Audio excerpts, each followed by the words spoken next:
And our next speaker has the shortest of titles, but also the easiest for us to feel energized about.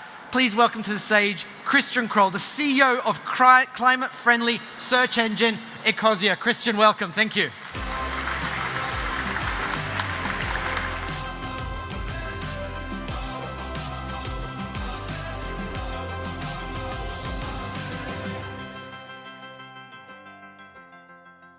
Oh, okay.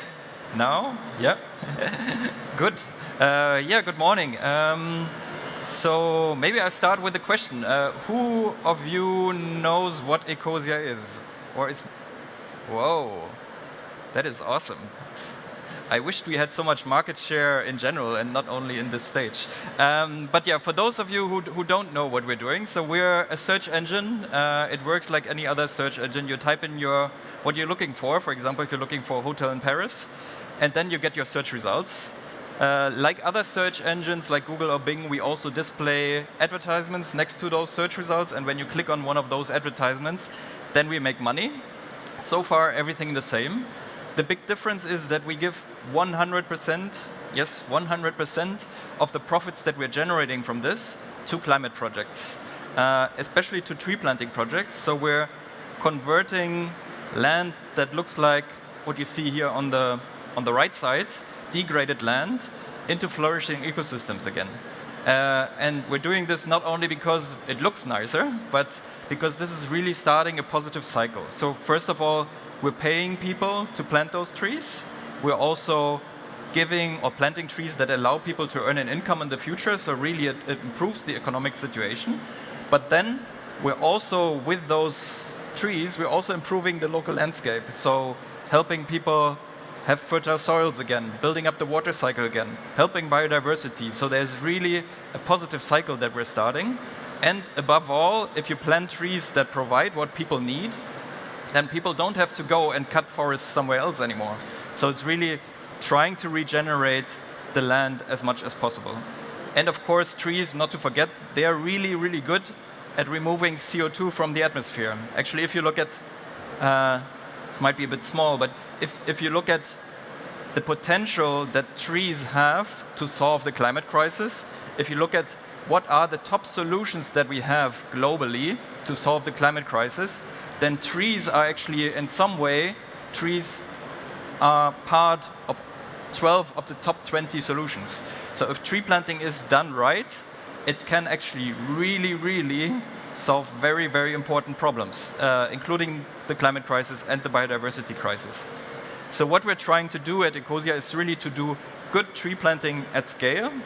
And when I say at scale, this is, I copied this from our website yesterday. We're currently at 229 and something million trees, so a lot of trees that we're planting. And we're planting them around the world, trying to have the biggest impact that we can have with those tree planting projects. And because tree planting is, if it's done right, extremely efficient at absorbing CO2 from the atmosphere, every search that you do with Ecosia is actually removing around 0.5 kilograms of CO2.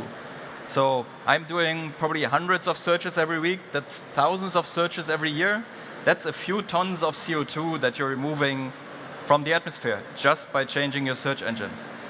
That's really impressive. This doesn't mean that you can now take the plane and fly shopping in the United States for a weekend or something like that, but it is a meaningful contribution, and especially at scale, could really be a meaningful change.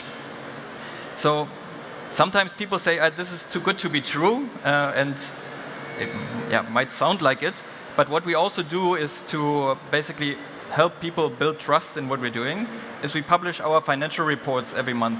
So people can actually look at our website, see how much we've earned. Like in March, we earned around 3 million euros, and then how many trees we planted, what type of other costs we had. For example, here, taxes, we're paying taxes. This is maybe important. Not every technology company is doing that, so very important element. Those things we're publishing on our website, and then you can actually see where the money goes to. And we have people calling those organizations asking, hey, are you really receiving the money? So building that trust is super important, but we're also not only trying to build trust by publishing something every month, what was also important for me is to make sure that this is guaranteed for the future. So we talked about steward ownership. This is also something that we implemented at Ecosia. Ecosia has given 99.99% of the shares to a purpose foundation. And that foundation holds the shares and makes sure that the company can never be sold and never any profits can be extracted from the company. It also makes sure that we stay true to our mission. So basically what this means is, even if tomorrow you had a big tech company coming around and saying, hey, Christian, here is 10 billion euro, please sell us your company, it would not even be possible to do that. So this is really making sure that for the future, Ecosia will be this independent unit that has solving of our climate crisis at the core of its business. And I think, we've heard a few examples of what you can do if you don't have an extractive owner sitting in the background and managing things. But I want to give you a few examples what we can do with all the money that we're generating if we don't have to pay dividends to shareholders. So maybe to start at the center of our product, when you're using Ecosia, the search engine, you will see that sometimes we highlight very good companies. Like here, for example, you have Patagonia with this little green leaf. But we also highlight bad companies, so you can also get a little a coal icon next to your search results if you're a company that is generating a lot of fossil fuels, for example. And we're even blocking some advertisements from companies where we think, like, no, you should not be selling to our customers, like Chinese fast fashion and fast e-commerce and so on. We block those ads, even though we could have earned more money if we allowed them. So this is important. And then we're also, for example, here showing additional information about certain climate-relevant topics. So that is investment that we can do. It doesn't really help us earn more money or more profit, but I think it helps our mission. Another thing that we're doing, so running a search engine consumes a lot of electricity. So from very early on, we started investing into renewable energy. And what we realize is that somehow people believe that 100% powered by renewable energy is good enough. I think there is no reason to stop at 100%. Renewable energy is good. You should produce as much as you can. So we're at the moment, we're at above 300% renewable energy, and we actually keep adding more renewable energy so that we not only are not part of the problem anymore, but we're actually part of the solution and really putting dirty energy out of the grid. So this is, if you don't have to pay dividends, you can do this instead. And actually, we even earn a return on the renewable energy investments that we're doing. Another thing that we did is, so we have a lot of solutions already ready that we can implement and scale up. For example, tree planting, regenerative agriculture, renewable energy, like all those things can be scaled.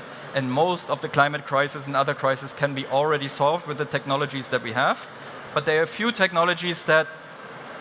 innovations that we would need. And we thought it would be nice if somebody would fund those type of innovations. But yeah, we have limited funds. We can't really invest in all the companies, startups, ideas that we like. So we actually helped incubate a venture capital fund that would invest into climate tech startups. And now this is, I think, Europe's leading venture capital fund in that area, the World Fund. You might be aware of it. I think over 300 million euros now under management that it can deploy into climate startups. And this is something that we helped start. So, this is, I think, if you have money and you can use it to whatever best impact, then you can do things like that, which I think is really crazy. So we really multiplied the amount that we had available and made something possible that is now much, much bigger than ourselves even.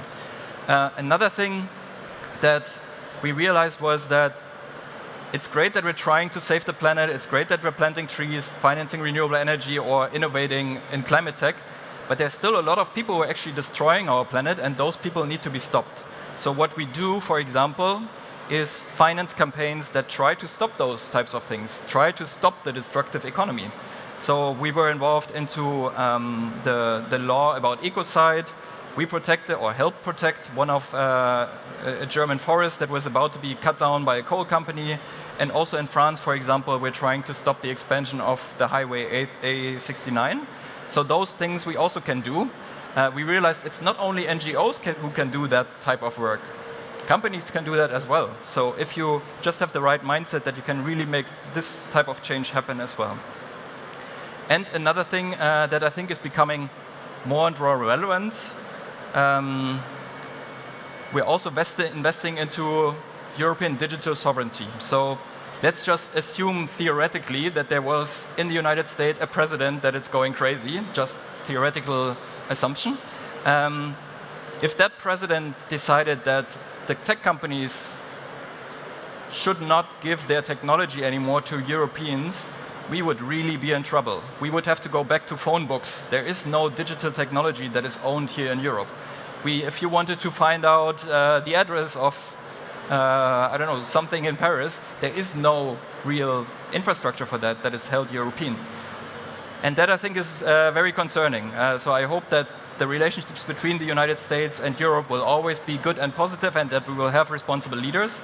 But if not, then we're currently in a situation where we can easily be blackmailed by the United States, and I think this is not a good situation to be in.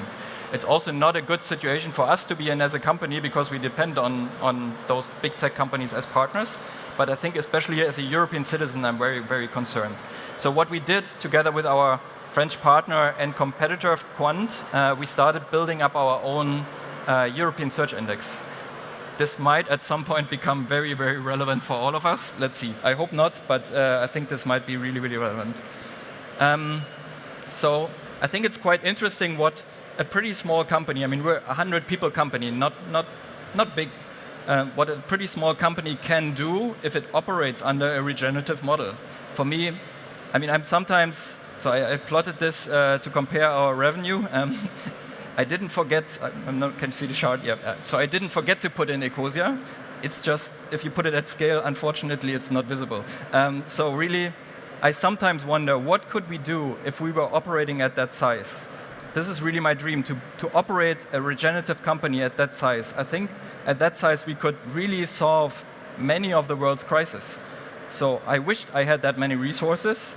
I'm also sometimes jealous of other startups who just raise hundreds of millions, billions of euros on some AI promises that we could also do, but I mean, we're operating under a different model. That sometimes makes things a bit more difficult, but I hope that we build a better foundation so that we don't have to pay dividends to extractive owners at some point. But still, sometimes I'm jealous, and it's not easy to win this type of David against Goliath challenge.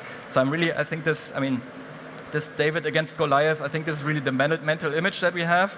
This might be very difficult to spot. I actually put things really at scale. So it's not David against Goliath. It's actually us. We're the small ant that is sitting at the bottom of the screen. So that's us if you look in terms of size. But still, somehow we want to win this competition, right? We want to be one of the leading companies. We want to also offer all the services that big tech companies offer, because we want internet and big tech and AI to be done differently, to be done in a way that's beneficial to humans and the planet. So it's not easy, I'm not saying that. I think I also don't want to give a rosy picture. It would have been easier to just burn millions, but we had to build up the company gradually. And actually, we might need some help, like building a search index is very, very expensive. I heard that France wants to invest 100 billion into AI. I'm not sure if Monsieur le Président, if he's in the audience. If not, so we are happy to take some of that money. I think we could put good use to it. But otherwise, I think we also have one advantage that the other companies don't have, and that extractive capitalism also doesn't have. We have the hearts, I think, on our sides. We were talking about hearts, and we need every one of you, hopefully, but also many other people to support a company like us, because this is, I think, as long as we're operating in a destructive model, regenerative companies are at a disadvantage. And what it needs is people supporting those companies. So, yeah, I really hope, I mean, maybe for the people who are not using us yet, give it a try. Maybe if you're working at companies who are not using us yet, try to convince those companies. And otherwise, we'll do our best, and together maybe we can really get to the scale of big tech companies and have the impact that we could have if we were operating at the scale of big tech companies. This is what I'm really excited about, and I hope we can do that together. Thank you very much. Thank you. Thank you so much, Christian. So, we have heard from across the spectrum of ideas of regenerative business. We've heard from regenerative leadership. We've heard about what regenerative leaders can do even within extractive businesses controlled by extractive finance. We've learned about new forms of regenerative investment and finance that can unlock something very different. And we've heard from Christian what it looks like to build a business from the ground up that is truly regenerative and all of the things that become possible, even if it isn't maximizing profits. So that dilemma feels very central here in distinguishing between the regenerative that is possible while maximizing returns and the regenerative that happens anyway, even if it doesn't maximize returns, and that alternative world is being born. If you are interested in the ideas of donut economics, we have a community gathering at 3 p.m. today. Do join us. Have a look at the board to see where it is located. We'll be introducing the idea of the donut, of what it means for the world of business, and how we can drive that regenerative enterprise design, the model of enterprise, the model of investment that can unlock greater ambition, greater transformation overall. Thank you all for coming. We're going to have another design-focused session on this stage. Following this, you have a short break. Thank you. Thank you to all of our speakers and panelists. They were the creme de la creme of regenerative thought leadership. Enjoy your day.